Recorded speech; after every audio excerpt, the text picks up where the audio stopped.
Hi everyone. I've had a couple of subscribers that have been really interested in finding out more about us moving to France.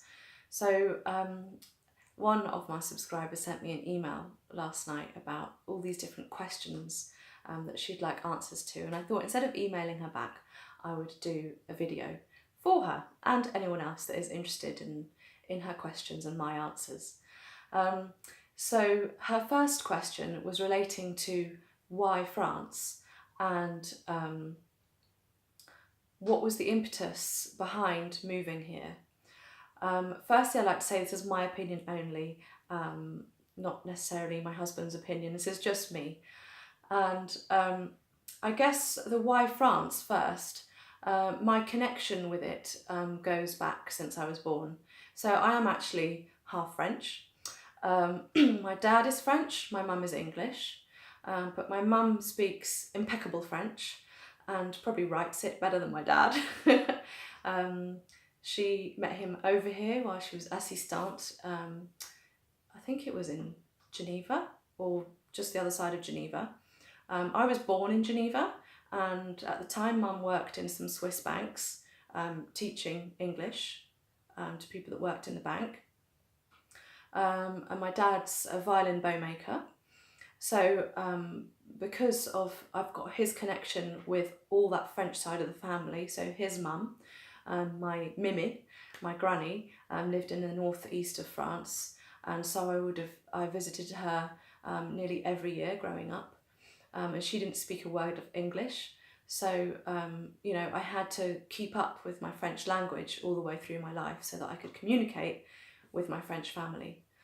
I also now have older than teenage brothers here. One of them's now living in Madrid, but he comes back quite souvent, quite frequently, and the other one lives in Toulouse, so he's pretty close, so we see him a bit more often. And then my dad's exes, I don't know why I'm saying all this, but they live here. They're English and they live about nearly not quite 3 hours away. So, and I've grown up with them.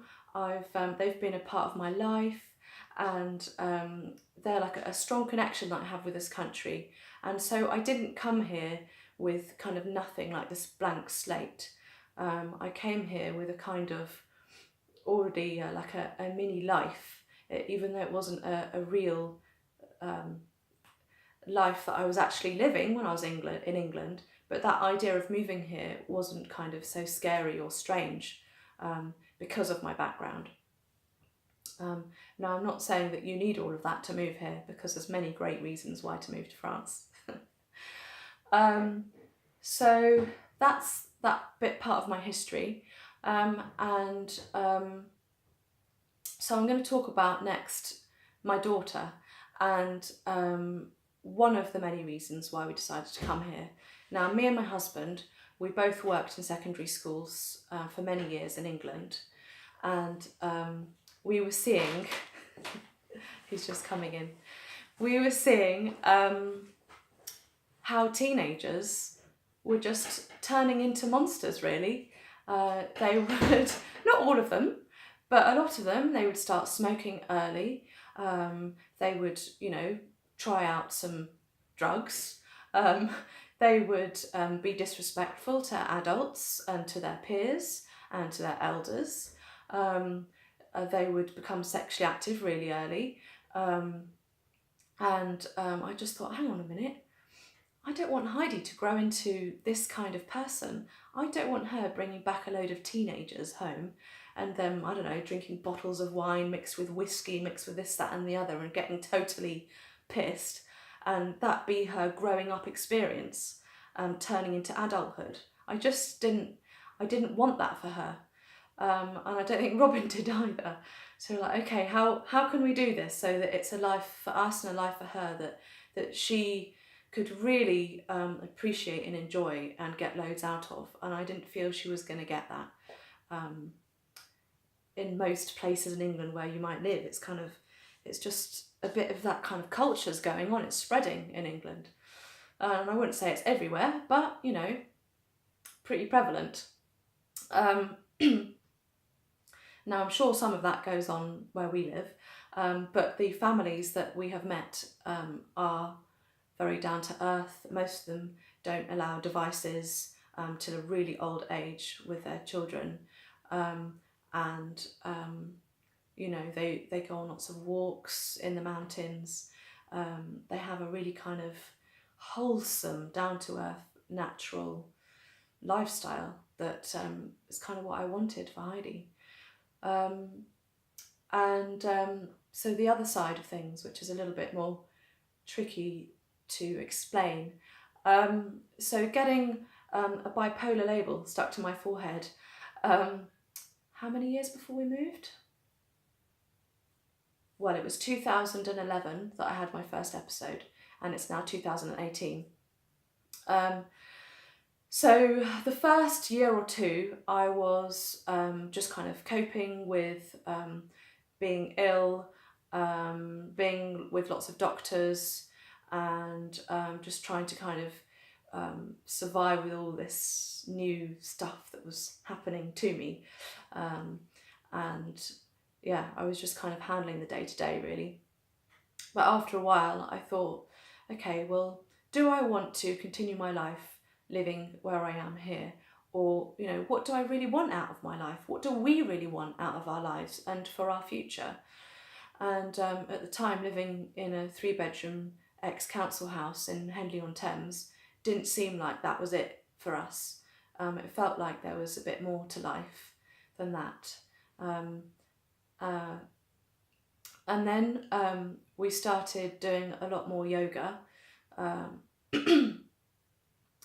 that really changed, especially Robin, but me as well, our kind of perspective on how we saw living life. And it gave us this kind of newfound confidence that we could jump into something brand new and not be worried about all the little tiny things that's involved with moving.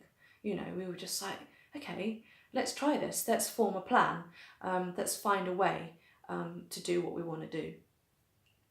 And but I must say that it also took a number of years for me to really persuade my husband that it was a good idea to make a big move, because he's a much more cautious man than I am. I just jump in at the deep end, and yeah, we're opposites on that side of the scale, on that side of things. And at first I was like, well, okay, if France isn't right for you, Robin, why don't we go to Cornwall? Because Cornwall's lovely, it's full of nature, we've got the sea, and I loved sailing. I still love sailing, I don't do it very often. Why don't we go there, you know? It's not so far away, you could still have your English language, you could still teach with the qualifications you have and everything. And he was like, well, he lived in Falmouth and the Cornwall area for 7 years, and he didn't really want to go backwards in his life, he wanted to move forwards. And he also felt like, you know, with Cornwall it's like this, and if you're living near the beach or even inland a bit, you kind of feel like, especially down the far end, half an hour there, half an hour there, half an hour either way, and you've kind of hit the coast. And he felt like it was a little bit, not suffocating, but like not enough to explore, as he'd already done it, a lot of that area. And he didn't want to go to Wales because it rains too much, and he didn't want to go to Scotland because it was too cold, and everywhere else, like near London, or it just feels like you're in suburbia and you're so close to kind of stress and busyness and you know. So then we were like, okay, France. The other thing is that when you live in England, you have to work an awful lot. We both had to work an awful lot to basically pay for our mortgage. Or if you're someone that rents, you have to do that. You have to keep yourself afloat.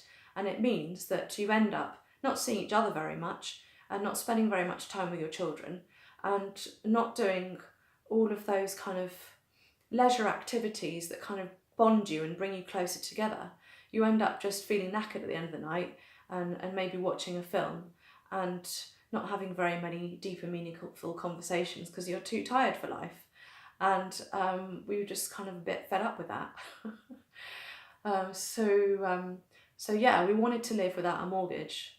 And that's why, let me just see how long you've listened to me already. A long time. I'm going to do another one starting from the mortgage point of things, and then you can hear the story continue from that point onwards. Okay, see you soon.